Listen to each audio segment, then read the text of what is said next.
না বৌমা, তুমি ভুল করেছো, সেটাকে শোধরাতে হবে। ওই মেয়েটাকে যা যা গয়না পরিয়েছ এখন অবধি তুমি সব ফেরত নাও।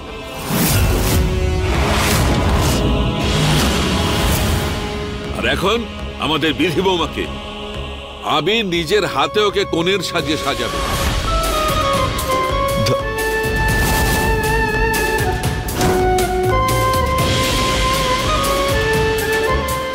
আবির, শুনতে পাচ্ছ তো? আর যদি না করতে চাও এখনই বলে দাও। আমি চোখে দেখি না, কিন্তু তার মানে এই নয় যে তোমরা আমাকে ঠকাবে।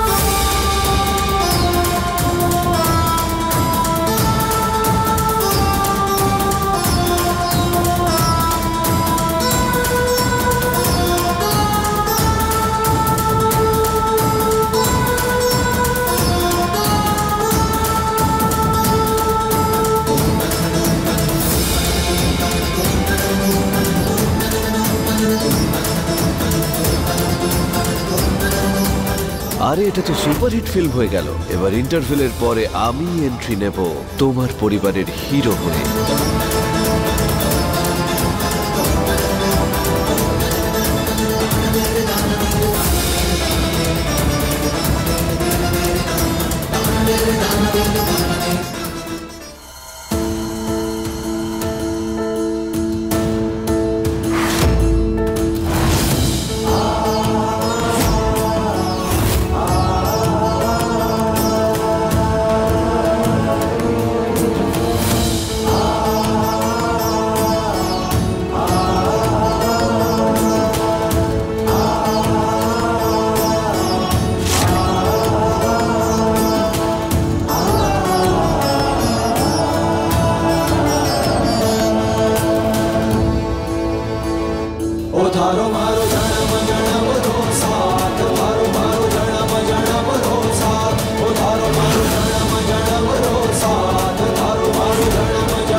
जन्म जन्म का बंधन बंधा है, इस बंधन से कब हम जुदा है, इस बंधन से कब हम जुदा है।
বাবা ঠাকুর, বিধির সব নিয়ম হয়ে গেছে।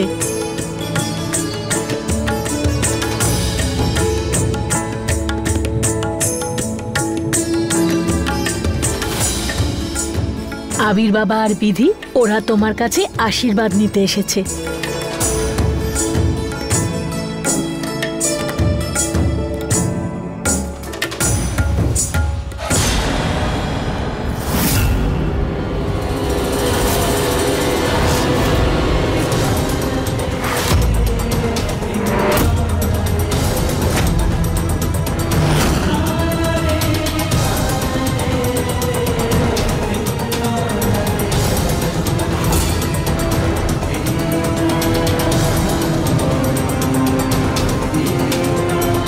আমি একে আমার আশীর্বাদ দিতে পারবো না। আমি কি করে জানবো যে আশীর্বাদ নিতে এসেছে ও আবির আর আমার বিধি বৌমা, নাকি আবির আর ওই মেয়েটা?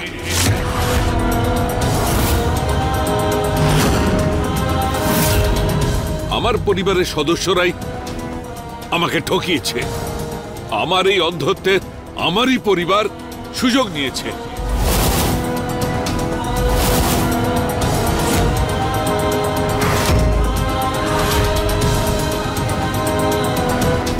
আমার বাড়িতে এইসব নাটক চলছে আর আমি কিছুই জানতে পারলাম না। ওদেরকে ক্ষমা করে দিন বাবা, ওরা ছেলে মানুষ, ভুল করে ফেলেছে বাবা। ঠিকই বলেছো তুমি বৌমা, বাচ্চাদেরই তো ভুল হয়। বড়দের দায়িত্ব বর্তায় বাচ্চাদের ভুলগুলো শোধরাবার, ওদের শাসন করার। কিন্তু আমার পরিবারের বড়রা কি করলো? ওদের সেই ভুলে সম্পূর্ণ সহযোগিতা করলো।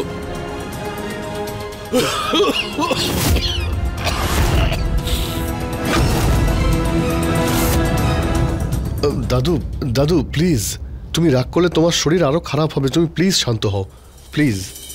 আমার শরীর নিয়ে তোমার যদি এতই চিন্তা থাকতো তাহলে তুমি আমাকে এত বড় আঘাত দিতে পারতে না। আরে আরে তোমাকে তো আমি আমার বড় দাদা আদিনাথ দাদার জায়গায় বসিয়েছিলাম। ওনার প্রতিচ্ছবি ভেবেছিলাম না। আরে উনি সত্যের প্রতিমূর্তি। কিন্তু তুমি তো আমাকে মিথ্যে বলেছ, আমাকে ঠকিয়েছ। একটা কথা মন দিয়ে শুনে নাও আবির, ত্রিশলা তোমার স্ত্রী নয়, তোমার জীবনে ও শুধু দ্বিতীয় নারী।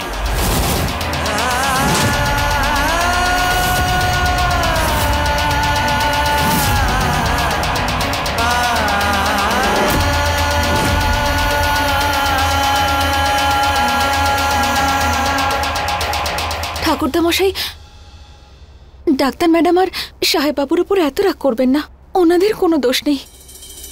দোষ তো তোমার বিধি বৌমা। যে নিজের অধিকারের জন্য লড়ে না, সব দোষ তারই হয়। আরে তোমার অধিকারের জন্য আমি সবার সঙ্গে লড়েছি, তুমি নিজের অধিকারের জন্য একটাও কথা বলনি।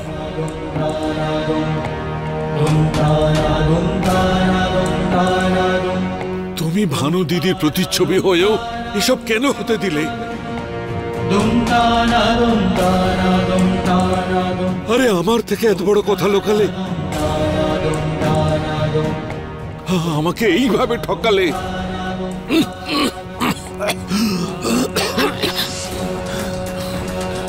আর আমি আর এখানে থাকতে পারবো না। এইসব স্বার্থপরদের সামনে আমি থাকবো না।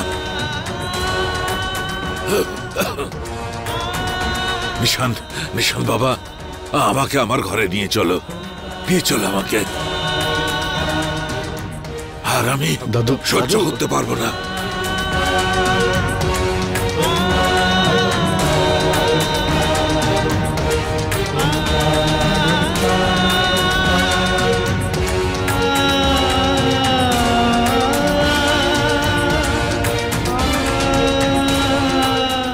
তুমি আমাকে মিথ্যে বলেছ? তুমি আমাকে কেন মিথ্যে বললে? মা, তুমি আমাকে বলেছিলে যে বিধিকে ওখানে যেতে না দিলে ত্রিশলার মুড ঠিক হয়ে যাবে, কিন্তু তুমি ওখানে নিজে গিয়ে নিয়ম পালন করা শুরু করে দিলে। তুমি দেখলে তো দাদু কতটা কষ্ট পেল, এসব দেখে দাদু কতটা খারাপ ভাবলো। মা, আমি তোমাকে বলেছিলাম যে আমার একদমই ভালো লাগে না দাদুকে দুঃখ দিতে। আমারও খুব কষ্ট হয়, সেই জন্য আমি চাই না দাদুকে কোনো মিথ্যে কথা বলতে। কিন্তু তুমি আমাকে বললে বিধির মিথ্যেটা যেন দাদুকে আমি না বলি। তারপরে তুমি নিজেই তৃষারার হয়ে নিয়ম পালন করছিলে। দেখো মা, তোমার এই কাজের জন্য আমার এত রাগ হচ্ছে যে তোমার দিকে তাকাতেই পারছি না, লজ্জা করছে আমার।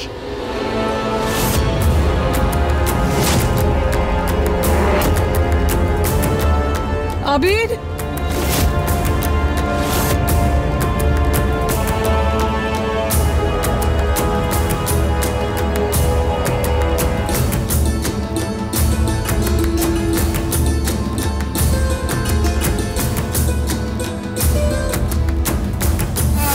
ডাক্তার ম্যাডাম, কাঁদবেন না আপনি।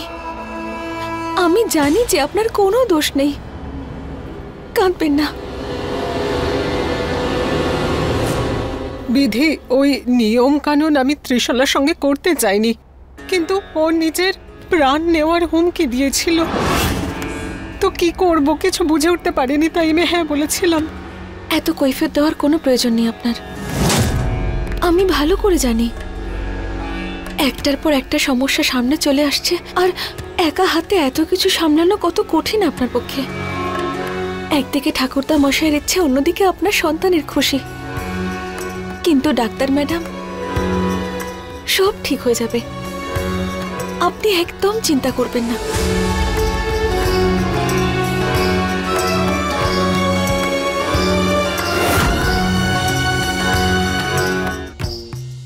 अपने पसंदीदा शो के फुल एपिसोड देखने के लिए अभी डाउनलोड करें दंगल प्ले ऐप।